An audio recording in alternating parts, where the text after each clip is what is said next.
Ladies and gentlemen, welcome back to another Daincast. This time we've got a clan member of mine, Miczu. He's playing the barcode Protoss in the red in the bottom right-hand corner of Nightshade. And his opponent is the blue Protoss, known only as Rex. He'll be in the top left-hand corner. This is a PvP game between two high diamond level players.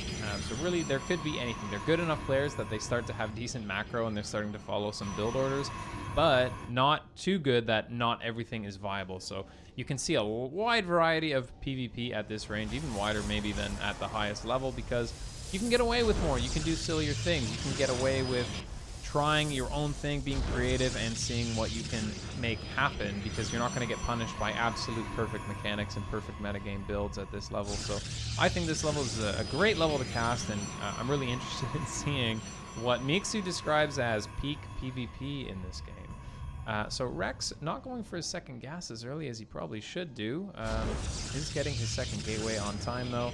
Miczu getting both of his gases, and he is going to add a second gateway as well. So looking like a pretty standard macro opening from both of these players at this point.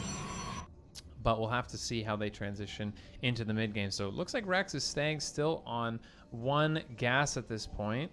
Not really sure what the plan is on one gas in PvP. I mean, this is like having your gas stolen intentionally by yourself.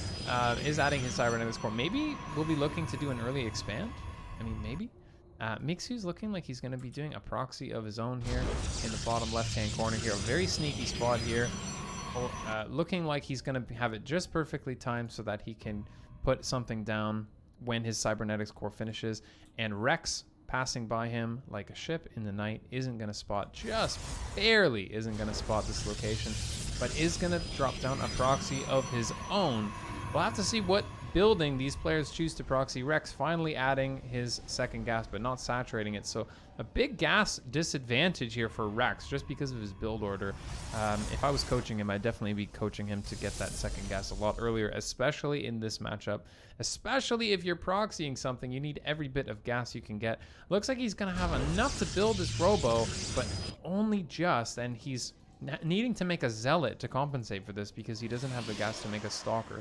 So definitely not an optimal build order here. And Miczu himself is going for a proxy robo as well. And he's going to spot Rex's.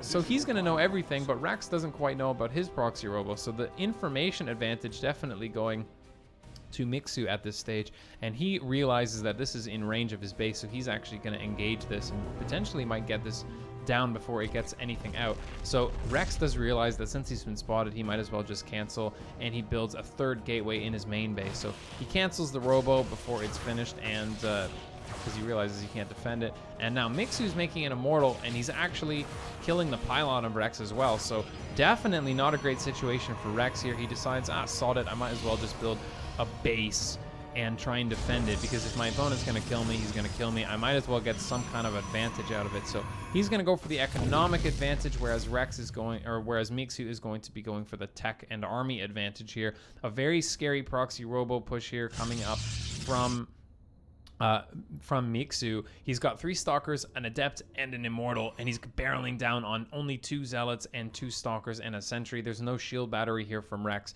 So Rex, you got to tighten up your build orders, man. This doesn't look safe. This looks like you're just building whatever comes to mind whenever you feel like it, even going for a Twilight Council. But he doesn't know about the build of his opponent. He hasn't done much scouting whatsoever. So Miczu is going to be pushing in with quite a few units.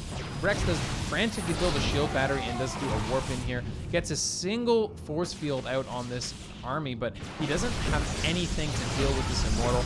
Even the shield battery going down here. A little bit of micro from Miczu. Does lose the stalker for his troubles. I think Rex thinks that he's going to win this fight here, but he's woefully mistaken. He does have the warp ins here, but as soon as this warp prism is added, it should be lights out for Rex, especially if Miczu gets a little bit of this fancy warp prism micro happening here. 2 shield batteries are being added, but now the pylon is being focused down. Even a little bit of micro here from Miczu. So now the shield battery is alive, but the pylon isn't.